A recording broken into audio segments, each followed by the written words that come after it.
네, 오늘 관리위원회 헌신 예배를 저희가 드리면서 오늘 읽었던 말씀을 가지고 함께 은혜를 받기를 원합니다. 오늘 본문 사도행전 20장은 바울의 전도 여행 가운데 중요한 분기점이 됩니다. 3차 전도 여행이 마무리되고 이제 로마로 향하는 4차 전도 여행이 시작되는 이제 시점에 있습니다. 1차부터 3차까지 전도 여행을 하는 동안에 바울은 지중해 여러 지역과 도시들을 두루 다니면서 예수 그리스도의 복음을 전하고 가르치는 사역을 매진했습니다. 이 사도행전 20장에 바울은 그동안 자신이 어떻게 복음을 전하고 사역했는지를 회고하고 있습니다. 특별히 자신이 사역했던 에베소 교회의 장로들을 초청해서 에베소 교회와 성도들 가운데서 바울이 어떻게 사역에 임했는지를 나누고 있습니다.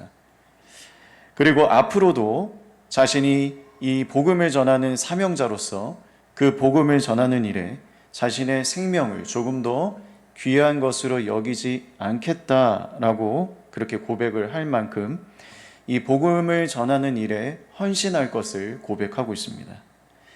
그러면서 이 에베소 교회를 위한 마지막 당부의 말을 오늘 본문에서 전하고 있습니다. 그리고 성도님들께서 잘 아시는 대로 이 바울은 에베소에서 3년간 사역을 했습니다. 다른 지역이나 도시들에 비하면 꽤 오랫동안 사역을 했던 것입니다. 이 에베소에서 이제 3년간 머물면서 그 에베소 교회 성도들에게 이 복음의 말씀을 전하고 가르치는 사역을 감당했습니다. 그러던 중에 에베소 사람들이 섬기는 아데미라는 여신의 그 우상을 만들어 팔았던 직공들이 이 소요를 일으킵니다.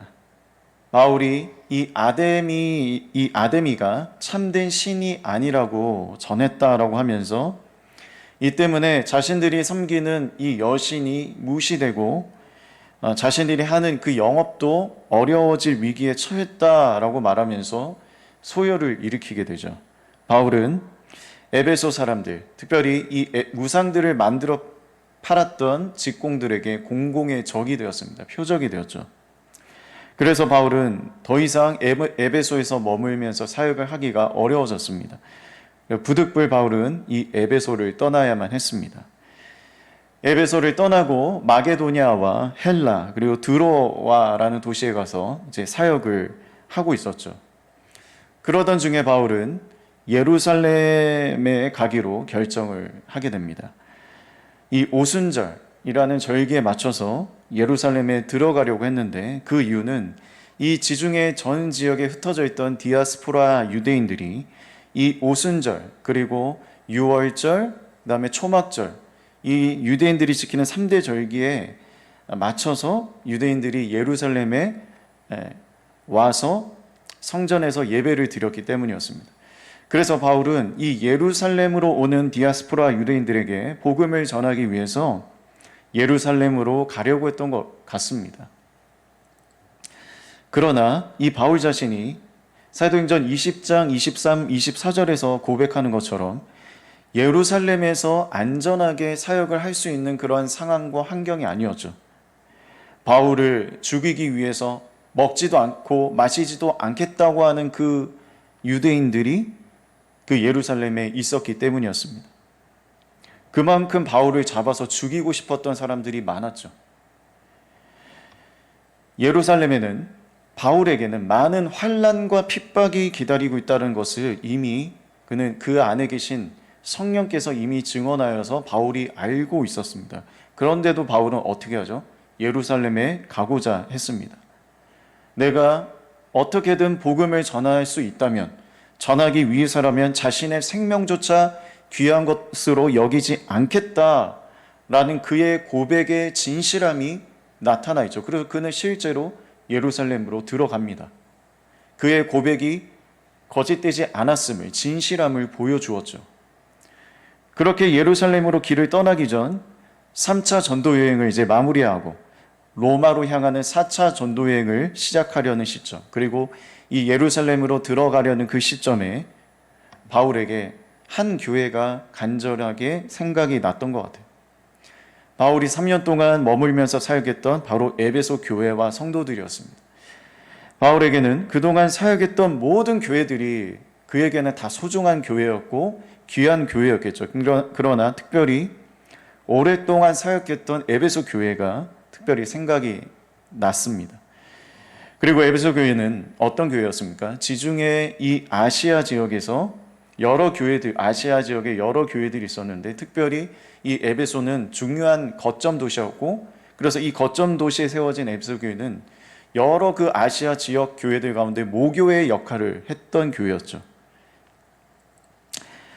이 바울이 소아시아 선교의 핵심 거점으로 삼았던, 복음의 전진기지로 삼았던 중요한 곳이었습니다.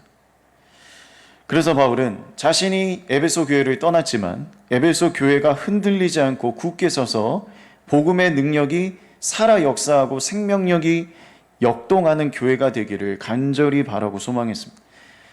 아데미와 같은 우상들이 가득하고 거짓된 이단, 철학 사상들이 범람하는 그러한 외부 환경 속에서도 예수 그리스도만을 주님으로 섬기고 복음의 빛을 온전히 비추는 교회로 이 에베소 교회가 굳게 서기를, 교회로서의 존재와 또한 교회가 해야 하는 복음의 빛을 밝게 비추어야 하는 사명을 잘 감당하기를 그렇게 간절히 소원했죠.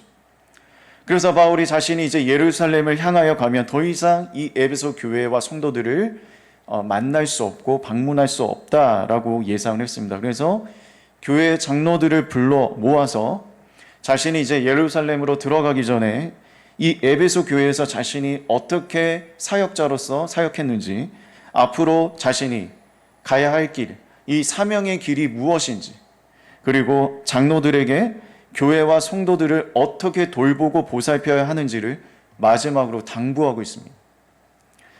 오늘 본문 28절에 보면 바울이 에베소 교회 장로들에게 다음과 같이 말하고 있죠. 여러분 자기를 위하여 또는 온 양떼를 위하여 삼가라. 성령이 그들 가운데 여러분을 감독자로 삼고 하나님이 자기 피로 사신 교회를 보살피게 하셨느니라 말씀합니다. 이 구절에서 바울은 교회의 장로의 직무가 무엇인지 말해줍니다. 장로의 직무는 교회를 감독하고 교회에 속한 성도들을 보살피는 일이다 라고 가르쳐 주고 있죠. 여기에 보살피게 하셨다라는 이 단어는 교회와 성도들을 양육하고 지킨다라는 의미가 들어가 있습니다. 즉 에베소 교회 장로들이 교회의 감독자가 되고 장로가 된다라는 것은 성도들을 말씀으로 바르게 양육하고 지키는 책임이 있다라는 뜻입니다. 이 장로직을 포함하여서 교회의 모든 직분은 일종의 군대처럼 계급이 아니라 직무에 의해서 나눠지는 직분이죠. 그러니까 계급이 아닙니다. 누구보다 계급주의와 계급화에 반대하셨던 분이 예수님이시죠. 그래서 교회 내의 직분을 계급이나 위계질서라고 생각해서는 안 됩니다. 교회 안에는 계급이 없죠. 모두가 똑같습니다. 장로지가 같은 직분은 성도들 위에 있는 자리가 아니라 성도들을 돌보고 섬겨야 하는 그러한 자리죠. 교회의 모든 직분은 그 맡겨진 역할과 직무가 다를 뿐입니다. 장로들에게는 교회와 성도들을 전체적으로 감독하고 보호하고 양육하고 보살피는 일이 맡겨진 것입니다. 그래서 사실상 이 장로의 직무, 이 역할이 전체적인 교회의 전체적인 어떤 부분들 또한 성도들을 돌보고 양육하는 그러한 직무를 맡았기 때문에 공동체에 또한 성도들에게 적지 않은 영향을 미치는 자리에 있는 거죠. 그래서 바울은 예루살렘을 떠나기 전에 교회를, 성도들을 전체적으로 감독하는, 돌보는 장로들을 특별히 불러서 교회와 성도들을 어떻게 보살펴야 하는가를 당부하고 있습니다. 사도 바울 역시도 사실 장로죠. 감독입니다. 한 감독이 또 다른 감독과 장로들에게 이 교회를 위해서, 성도들을 위해서 당부하고 있습니다. 바울은 이 에베소 교회 장로들을 감독자, 목양자로 세우신 분이 바로 성령이시다라고 말씀하고 있죠. 성령께서 그들을 장로로 세우셨다라는 겁니다. 무슨 의미죠? 장로직을 포함하여 교회 내 모든 그 직분, 사람이 교회의 주인이 아니다라는 사실입니다. 교회의 주인은 예수님이시죠. 그 주인인 예수님께로부터 이 장로의 직분을 위임받아서 예수님을 대신하여 교회를 돌보고 보살피는 종, 청지기라는 뜻입니다. 하나님께서 자기 피로 사신 교회라는 말씀에도 교회의 주인이 어떤 특정한 인물, 사람이 될 수 없다라는 사실을 말해줍니다. 교회는 저와 여러분, 우리의 교회가 아닙니다. 교회는 1차적으로 주님의 교회입니다. 예수님께서 교회의 주인이십니다. 교회는 어떤 사람이나 노력에 의해서, 수고에 의해서 자발적으로 생겨난 인간적인 그런 공동체가 아니에요. 만일 그렇다고 한다면 가장 이 공동체 안에서 가장 수고하고 가장 노력하고 가장 기여한 사람이 이 공동체의 주인이 되고 자신의 소유라고 말할 수 있겠죠. 기업의 오너처럼, 이사장처럼 그렇게 말할 수 있겠죠. 그러나 교회는 어떠한 인간들의 수고와 노력에 의해서 생길 수 있는 공동체가 아니에요. 우리는 여기서 어떠한 각 개개인의 노력에 의해서 우리가 이렇게 모인 게 아니에요. 주님께서 우리를 모아주신 거예요. 교회는 예수께서 이 땅에 오셔서 그분의 완전한 헌신과 희생, 섬김으로 세워진 공동체입니다. 자신의 귀한 피를 아낌없이 다 흘리셔서 사신 공동체. 악한 세대에서 자신의 피값으로 죄인들을 구원해 내셔서 불러 모아 세우신 공동체입니다. 예수님께서만이 이 교회를 사셨어요. 자신의 소유로 삼으신 거죠. 예수님의 그 피값은 이 세상의 돈으로는 결코 따질 수가 없죠. 하나님의 아들이라는 그 무한한 가치를 이 세상의 어떤 것으로 우리가 견줄 수가 있겠습니까? 우리 예수님의 생명값은 무한한 생명의 가치죠. 이 세상의 어떠한 화폐 단위와 모든 돈으로도 살 수 없는, 환산할 수 없는 유일한 하나님 아들의 그 생명값으로 이 교회를 자신의 소유로 삼으신 겁니다. 이러한 무한한 가치로 교회를 사고 자신의 소유로 삼은 존재가 예수님 외에 누가 있겠습니까? 그렇기 때문에 교회의 주인은 사람이 될 수가 없죠. 교회를 자신의 소유로 삼고 이미 삼으신 분은 바로 예수 그리스도이십니다. 교회를 사시고 세우시고, 그래서 어떻게 하십니까? 또한 주님이 이 교회를 보살피십니다. 교회를 지키십니다. 교회를 보호하십니다. 근데 이 일을 어떻게 하시죠? 교회를 자신의 피값으로 세우신 교회를 어떻게 예수님께서 돌보시죠? 예수님 지금 천상에 계십니다. 이 땅에 안 계세요. 몸으로는 교회인 우리와 지금 떨어져 있죠. 교회의 유일한 주인으로서 예수님은 이 자신의 몸인 교회를 어떻게 돌보십니까? 그 일을 바로 직분자들을 세워서 장로, 안수집사, 권사, 이러한 직분자들을 세워서 행하십니다. 예수님께서 부활하시고 승천하신 직후에 그 일을 처음에는 12사도들에게 맡기셨죠. 내 양들을 부탁한다. 내 양을 먹이라. 그들에게 부탁하셨어요. 그리고 복음이 전파되고 여러 지역의 교회들이 세워지면서 이제 사도들만으로는 안 되죠. 그래서 교회 안에 장로들, 목회자들을 세워서 그들로 하여금 교회와 성도들을 돌보고 보살피는 일을 맡기셨습니다. 그러므로 장로를 포함한 모든 이 직분은 교회의 주인이신 예수님을 대신하여 교회를 돌보고 보살피는 직무를 맡은 것입니다. 자신이 주인이 아니라 주인이신 예수님의 뜻과 가르침에 따라 교회와 성도들을 돌보는 청지기이죠. 그러한 책임을 받은 것입니다. 본문 28절에 바울은 장로들에게 교회의 주인이신 예수님께서 이 자신에게 거룩한 직무를 너희에게 주셨다. 너희가 주님으로부터 그 직무를 받았다라는 사실을 다시 한번 말하고, 그래서 교회를 사랑하시는 예수님의 마음과 같이 이 교회를 돌보고 보살피는 종이 되어야 된다라고 당부하고 있습니다. 오늘 이렇게 우리 관리위원회 우리 위원들 성도님들의 섬김으로 이렇게 예배를 드립니다. 관리위원회 우리에 속한 성도님들은 교회의 건물과 시설을 관리하는 책임을 받으셨죠. 누구로부터 받으셨죠? 교역자가 하라고 해서 다른 직분자들이 부탁해서 하신 겁니까? 아니죠. 교회의 주인이신 예수님께서 여러분들에게 교회와 성도들을 사랑하고 돌보고 보살피는 마음으로 이 직무를 맡기신 겁니다. 수도, 가스, 전기, 냉방, 난방, 이 모든 것이 교회와 성도를 돌보고 보살피는 일과 무관하지 않아요. 사람을 직접 상대하는 일은 아니겠죠. 그러나 이 모든 것이 결국 교회와 성도들을 돌보는 일과 연결되어 있습니다. 맡겨진 모든 일에 성도들을 돌보고 보살피는 일이라고 여기셔야 합니다. 성도들을 돌보는 것으로 여기고 맡겨진 일을 감당하십시오. 우리 관리위원회 성도, 특별히 관리위원회 성도님들의 그 돌봄과 보살핌, 섬김으로 인해 다른 성도들이 지금 돌봄을 받고 있다는 사실을 잊지 마십시오.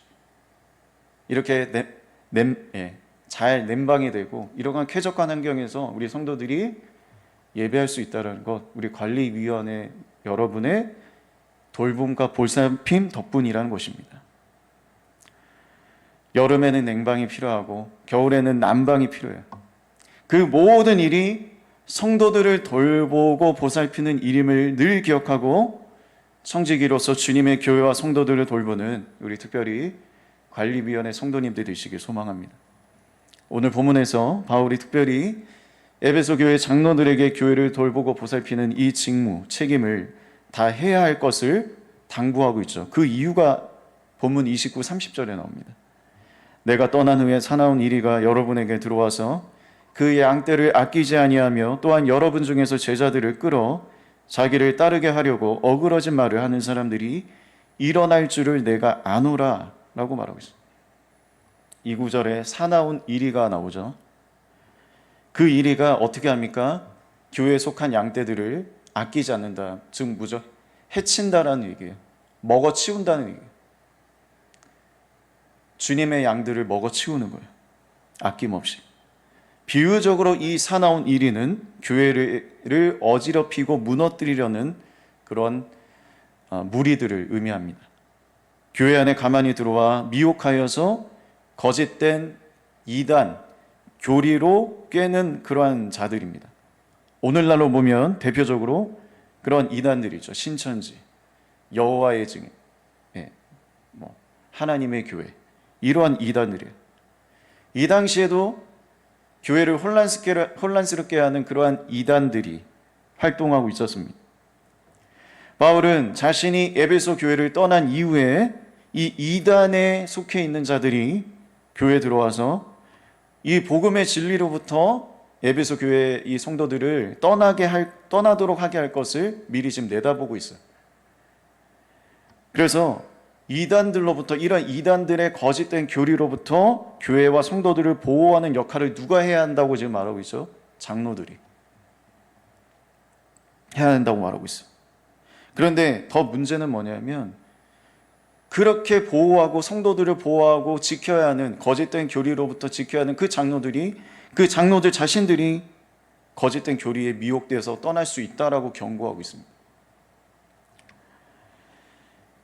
그래서 바울은 본문 31절에서 장로들에게 너희가 영적으로 방심하지 말고 바울 자신이 3년 동안 쉬지 않고 권면하고 가르쳤던 것을 늘 유념하라고, 기억하라고 당부하고 있어요. 그 권면은 32절에 나오는 것처럼 은혜의 말씀, 복음입니다.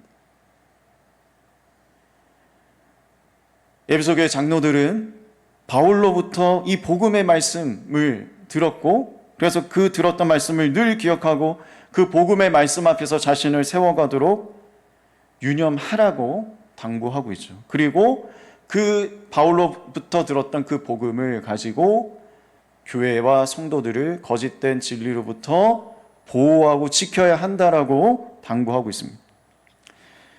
만일 이 일에 장로들이 책임을 다하지 않는다면 교회는 치명적인 그러한 문제에 빠질 수 있고 결국 교회가 무너지는 그러한 일이 나타날 수 있다라고 경고하고 있습니다.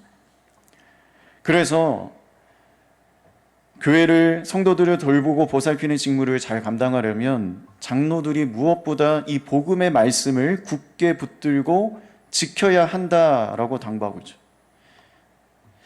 여기서 우리가 이 교회 내 직분과 또한 직무와 관련하여서 중요한 교훈이 한 가지 우리가 볼 수 있어요. 교회 내 이 직무, 사역은 반드시 진리 안에서 이루어져야 한다는 것입니다. 진리의 기초에서 이루어져야 한다는 거죠. 쉽게 말하면 사역만 열심히 하면 안 돼요. 일만 열심히 해서는 안 됩니다. 진리에 대해서는 전혀 관심 없고 무지한 상태에서 그냥 사역, 직무를 감당하고 봉사하는 것은 방향을 잃은 열심이에요. 맡겨진 사역과 직무를 열심히 하는 것도 중요하죠. 그러나 그것은 반드시 진리를 알고 진리의 기초에서 행해야 한다는 것입니다. 이러한 사례들을 많이 봐요. 교회에서 오랫동안 봉사를 열심히 해요. 또한 일도 열심히 합니다. 그런데 어느 순간 교회를 떠나요. 그리고 더 이상 교회에 안 나옵니다. 또 이단에 미혹되어서 교회를 떠나는 경우도 있어요. 왜 그렇습니까? 진리의 기초에서 진리를 아는 가운데 사역을 안 했기 때문에, 봉사를 하지 않았기 때문에. 교회에서 이루어지는 모든 사역과 봉사는 진리와 무관하지 않아요. 진리 안에서 행해야 합니다. 우리 관리위원회 특별히 성도님들의 그 지금 맡겨진 직무 역시도요, 진리와 관련이 있어요. 진리를 아는 것에서부터 시작하셔야 돼요. 수도, 가스, 이런 모든 관리와 관련된 모든 일들이 이 성경의 진리와 전혀 무관하지 않습니다. 진리를 아는 데서부터 맡겨진 직무를 감당하시는 특별히 우리 관리위원회 성도님 되시기 바랄게요. 자, 그러면서 동시에 바울이 에베소 교회 장로들에게 강조하고 있는 또 다른 내용이 있어요. 33절에 35절이에요. 이 33절에 35절에서 바울이 강조하고 있는 것은 뭐냐면 약한 사람을 도우라는 겁니다. 장로들이 거짓된 진리로부터, 이단으로부터 교회를 보호하고 지키는 동시에 교회 안과 더 나아가서 교회 밖에 있는 약한 자들을 도와야 한다라고 당부하고 있어요. 바울은 이 일에 있어서 장로들에게 본이 되었습니다. 네. 이렇게 말하기가 참 쉽지 않은데 실제로 바울은 그랬어요. 그렇게 본이 될 정도로 그렇게 살았기 때문에 그렇게 말하고 있는 겁니다. 바울은 사실 복음을 전하고 가르치는 이 복음 전도자의 이 사명을 감당했지만 그렇게만 산 것이 아니에요. 그는 때로는 자신의 생계를 위해서 텐트 메이커도 했어요. 그러니까 천막을 만들어서 생계를 유지하기도 했습니다. 근데 그 일을 하면서 자신의 생계만이 아니라 같이 동역했던 사람들, 동역자들의 생계도 충당해 줬어요. 그러니까 바울과 함께 했던 동역자들도 바울과 함께 이 전도 여행을 함께 했기 때문에 일정한 수입이 없었습니다. 바울과 같이. 그래서 바울은 그들의 생계까지 돕기 위해서 자신이 그 텐트를 만드는 일을 하기도 했던 거예요. 이렇게 하면서 에베소 교회 장로들에게 본을 보여주는 거예요. 35절에 보면 수고하여 약한 사람들을 돕고라고 이렇게 나오잖아요. 근데 이 번역이 좀 약해요. 원어는 어떻게 나오냐면 수고하고 약한 사람을 도와야 한다, 너희가 그렇게 얘기해요. 돕고, 이게 도와도 되고 안 도와도 되고 이게 아니에요. 너희 안에, 너희 공동체 안에 약한 자들이 있다면 너희는 그들을 도와야 한다. 강하게 좀 말하고 있어요, 바울이. 그리고 예수님께서 이렇게 또 말씀하신 것을 언급하죠. 주는 것이 받는 것보다 복이 있다. 너희가 그것을 기억해야 한다라고 말합니다. 오늘 본문에 나오는 이 약자는요, 단순히 어떤 상대적인 어떤 그런 가난 가운데 있는 그런 사람들이 아니라 절대적 빈곤과 결핍 가운데 있는 성도들을 가리킵니다.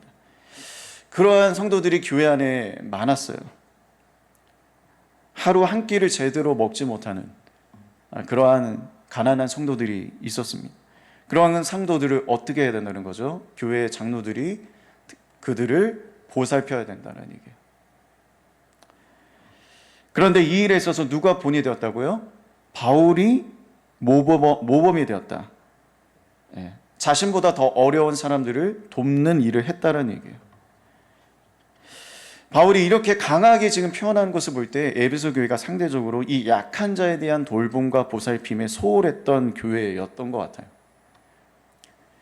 교회 안의 진정한 코이노니아는요, 교제는 물질의 나눔을 통해 절대적인 빈곤과 결핍에 처해 있는 그러한 약한 가난한 성도들의 필요를 채우는 데까지 나아가야 하는 겁니다.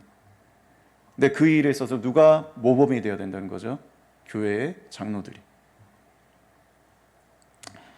우리 관리위원회, 특별히 관리위원회 지금 우리 분들의 이 일과 봉사들이 우리 교회 내 어려운 성도들, 형제를 돌보는 일과 또한 관련이 있죠. 그 일에까지 나아가셔야 돼요. 그냥 이 일을 그냥 형식적으로 하는 것이 아니라 우리 교회 안에 특별히 내 돌봄과 보살핌이 필요한 성도들이 있을 겁니다. 몸이 약한 분들, 또 뭐 좀 연약해 보이는 그런 분들이 있어요. 그런 분들을 어떻게 잘 돌볼 수 있을지 끊임없이 생각하셔서 일을 하셔야 돼요. 예. 저는 참 우리 교회가 감사하게 전에 교회에서는 엘리베이터가 없었어요. 그래서 특별히 어르신들, 몸이 연약한 그 성도들이 계단을 오르고 내리는 게 너무나 힘들었거든요. 근데 우리 교회는 저 엘리베이터가 있어서, 저 시설이 돼 있어서 얼마나 감사한지 몰라요. 저 하나까지가 다 연약한 자들을 돌보고 보살피는 일들입니다. 그 일을 위해서 특별히 우리 관리위원회 성도님들이 부르심을 받았다는 것을 기억하셨으면 좋겠어요. 지금까지 오늘 본문을 통해서 저는 이 장로직과 관련된 말씀을 좀 드렸어요. 그러나 이 본문을요, 어떤 직분의 관점이 아니라 교회를 돌보고 보살피는 한 성도로서의 관점에서 오늘 본문을 우리가 다시 본다면, 오늘 저와 여러분에게 제기되는 한 가지 질문이 있죠. 바로 예수님의 주인이신 이 교회와 이 성도들을 내가 돌보고 보살피고 있는가? 그 일에 내가 지금 참여하고 있는가? 우리가 정말 교회에 살아있는 지체로서 서로를 향한 이 돌봄과 보살핌을 우리가 나누고 있는가 하는 것입니다. 내가 염창중앙교회 지체라면 나만이 아니고 내 옆에 있는 사람들, 내 옆에 있는 성도들을 돌보고 보살필 책임이 있습니다. 그게 구역 안에서 이루어져야 돼요. 그리고 구역을 넘어서 교회 안에서 내 옆에 관심과 돌봄이 필요한 그러한 성도들을 우리가 돌보고 보살펴야 한다는 것입니다. 내 주변에 진리에게서 벗어난 그런 형제, 성도들이 있습니까? 그런 성도들이 있다면 우리가 다시 진리의 길로 돌아올 수 있도록 우리가 권면하고 기도해 줘야 돼요. 돌봐야 됩니다. 특별히 우리 안에 연약한 성도들이 있다면 그들을 아끼고 돌보고 보살피려는 그런 마음이, 그런 책임이 우리에게 요구됩니다. 주는 것이 받는 것보다 복이 있다라고 하신 이 말씀이 정말 이 복됨을 우리 성도님들이 경험하셨으면 좋겠습니다. 복음에 전혀 귀를 기울이지 않는 이 세상이 우리의 말에 귀를 기울이는 것은 무엇일까요? 바로 우리가 교회다운 교회로 세워질 때입니다. 우리 교회 안에서 참된 성도의 돌봄과 교제가 이루어질 때입니다. 교회 안과 밖에 약한 자들을 돕고 보살필 그러한 사랑이 우리 안에서 흘러갈 때입니다. 그럴 때 이 세상은 우리가 전하는 이 말의 메시지에 귀를 기울여야 될 것입니다. 우리 영창중앙교회가 서로를 향한 이러한 돌봄과 따뜻한 돌봄과 보살핌이 있는 교회, 그러한 공동체가 되기를 주님의 이름으로 소망합니다. 기도하시겠습니다. 하나님 아버지 감사합니다. 다시 오늘 이 말씀을 통해 저희들의 모습을 돌아봅니다. 우린 진정한 서로를 향한 돌봄과 보살핌이 있습니까? 그러한 책임을 받았으면서도 우리가 책임을 정말 다 하고 있는지 다시 한번 돌아봅니다. 특별히 우리 교회 안에 우리의 돌봄과 보살핌이 필요한 성도들이 있습니다.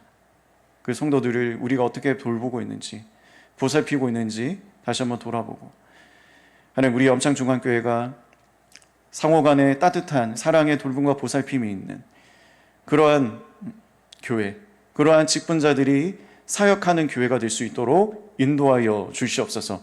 감사드리며 거룩하신 주 예수 그리스도 이름으로 기도합니다.